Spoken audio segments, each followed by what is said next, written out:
ভিডিওটা মিউজিক শুরু থেকে শেষ পর্যন্ত দেখবেন। মাঝপথে চলে গেলে কিন্তু আসল কাহিনী বুঝবেন না। চলুন শুরু করি এখন। আমার নাম মেহজাবিন আক্তার, বয়স ২৮। আমি নারায়ণগঞ্জের ফতুল্লায় থাকি। স্থানীয় একটি কলেজে ইংরেজি পড়াই।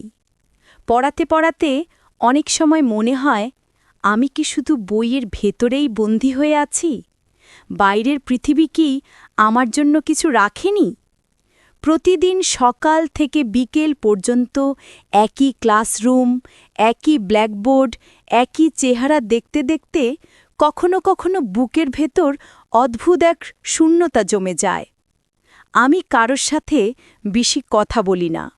সহকর্মীরা ভাবে আমি নাকি একটু আলাদা, কিন্তু সত্যি বলতে আমি শুধু আমার ভেতরের কথাগুলো লুকিয়ে রাখি।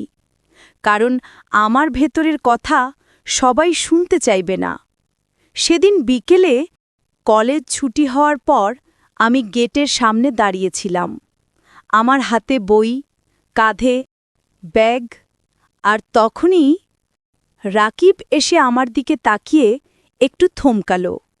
রাকিব আমাদের কলেজের ছাত্র, বয়স ১৮-১৯, লম্বা, স্মার্ট, ক্লাসে খুব একটা কথা বলে না, কিন্তু তার চোখে সবসময় একটা প্রশ্ন লুকিয়ে থাকে। আমি ওর দিকে তাকাতেই বুঝলাম সে কিছু বলতে চাচ্ছে, কিন্তু সাহস পাচ্ছে না। আমি হেসে বললাম, কিরে রাকিব, তুই দাঁড়িয়ে আছিস কেন? বাড়ি যাবি না? সে একটু গলা খাকারি দিয়ে বলল, ম্যাডাম, যদি কিছু মনে না করেন তাহলে আপনার সাথে একটু হাঁটতে চাই। আমি অবাক হলাম, কিন্তু না বলার সাহসও পেলাম না। কারণ অনেক দিন ধরেই আমার ভেতরে এক অদ্ভুত শূন্যতা কাজ করছিল। আমি চুপ করে ওর সাথে কলেজের পাশের রাস্তায় হাঁটা শুরু করলাম। বিকেলের রোদ হালকা কমে আসছিল। রাস্তার দুপাশে ছোট ছোট দোকান, হকাররা চেঁচাচ্ছিল। আমি ইচ্ছে করেই রাকিবের সাথে তাল মিলিয়ে হাঁটছিলাম। মনে হচ্ছিল আমি যেন অনেক বছর পর এই মুহূর্তের জন্য অপেক্ষা করছিলাম। রাকিব বলল, ম্যাডাম, আপনি সবসময় একা থাকেন কেন? আপনার তো কেউ বন্ধু নেই। আমি হেসে বললাম, সবসময় কি বন্ধু লাগে রে? সবসময় তো আর কাউকে পাওয়া যায় না। রাকিব আবার বলল, তবুও আপনি চাইলে আমার সাথে কথা বলতে পারেন। আমি অবাক হয়ে ওর দিকে তাকালাম। মনে হচ্ছিল ছেলেটার মধ্যে এক ধরনের আন্তরিকতা আছে। আমি বললাম, তুই তো আমার ছাত্র। ও হাসল আর বলল, ছাত্র তো হতেই পারে, কিন্তু মানুষ তো আমি। আমি অবাক হয়ে চুপ করে গেলাম। সত্যি বলতে ভেতরে এক অদ্ভুত শিহরণ কাজ করছিল। হঠাৎ মনে হলো, আমি কি ঠিক করছি? কিন্তু আবার মনে হলো, আমি কেন নিজেকে আটকে রাখব? কলেজের গেট পেরিয়ে আমরা একটু দূরে নদীর ঘাটের দিকে হাঁটছিলাম। সেখানে বাতাস বেশ ভালো, নদীর জল চিকচিক করছে। আমি ইচ্ছে করেই রাকিবের সাথে তাল মিলিয়ে হাঁটছিলাম। মনে হচ্ছিল আমি যেন অনেক বছর পর এই মুহূর্তের জন্য অপেক্ষা করছিলাম। রাকিব বলল, ম্যাডাম, আপনি সবসময় একা থাকেন কেন? আপনার তো কেউ বন্ধু নেই। আমি হেসে বললাম, সবসময় কি বন্ধু লাগে রে? সবসময় তো আর কাউকে পাওয়া যায় না। রাকিব আবার বলল, তবুও আপনি চাইলে আমার সাথে কথা বলতে পারেন।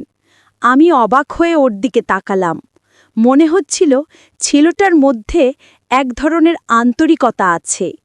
আমি বললাম, তুই তো আমার ছাত্র। ও হাসল আর বলল, ছাত্র তো হতেই পারে, কিন্তু মানুষ তো আমি। আমি অবাক হয়ে চুপ করে গেলাম। সত্যি বলতে ভেতরে এক অদ্ভুত শিহরণ কাজ করছিল। হঠাৎ মনে হলো, আমি কি ঠিক করছি? কিন্তু আবার মনে হলো, আমি কেন নিজেকে আটকে রাখব? কলেজের গেট পেরিয়ে আমরা একটু দূরে নদীর ঘাটের দিকে হাঁটছিলাম। সেখানে বাতাস বেশ ভালো, নদীর জল চিকচিক করছে।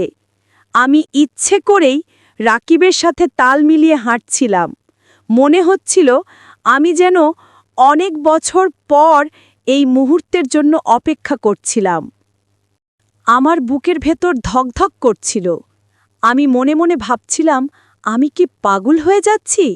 কেন আমি এই মুহূর্তটা এত উপভোগ করছি? রাকিব ধীরে ধীরে বলল, ম্যাডাম, আমি চাই আপনার সাথে আরও সময় কাটাতে, শুধু ক্লাসরুমে নয়, বাইরেও। আমি চুপ করে তার কথাগুলো শুনছিলাম। আমার চোখ নদীর জলে আটকে ছিল।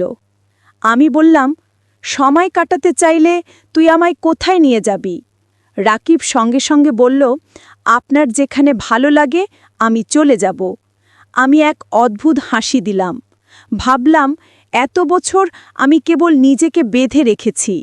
আজ মনে হচ্ছে শ্বাস নিতে পারছি। নদীর হাওয়ায় আমার ওড়না উড়ে যাচ্ছিল। রাকিব সেটা ধরে দিল। আমি কিছু বলিনি, শুধু চুপচাপ ওর হাতের দিকে তাকালাম। মনে হচ্ছিল এই হাতের ছোঁয়া আমি চাই, কিন্তু বলতে পারছিলাম না। রাত নামছিল ধীরে ধীরে। ধীরে লাইট জ্বলছিল চারপাশে। আমি বললাম, রাকিব, আজকে যদি তুই আমাকে বাড়ি পৌঁছে দিস তাহলে ভালো হয়। সে মাথা নেড়ে রাজি হলো। আমরা হাঁটতে হাঁটতে কলেজের দিকেই ফিরছিলাম, কিন্তু আমার মনে হচ্ছিল এই হাঁটা যেন অন্য রকম, যেন আমাদের দুজনের ভেতরে একটা গোপন সেতু তৈরি হচ্ছে। বাসার সামনে এসে আমি বললাম, রাকিব, ধন্যবাদ। আজকে সন্ধ্যা আমার ভালো লেগেছে। ওর চোখে অদ্ভুত একটা ঝিলিক দেখলাম। ও বলল, ম্যাডাম, আমিও খুব খুশি। আমি হেসে বললাম, ঠিক আছে, তুই এখন যা। ভেতরে যেয়ে দরজা বন্ধ করে দিলাম। কিন্তু আমার বুকের ভেতর এখনও সেই নদীর হাওয়া বাজছিল। আমি জানতাম এটাই শুরু।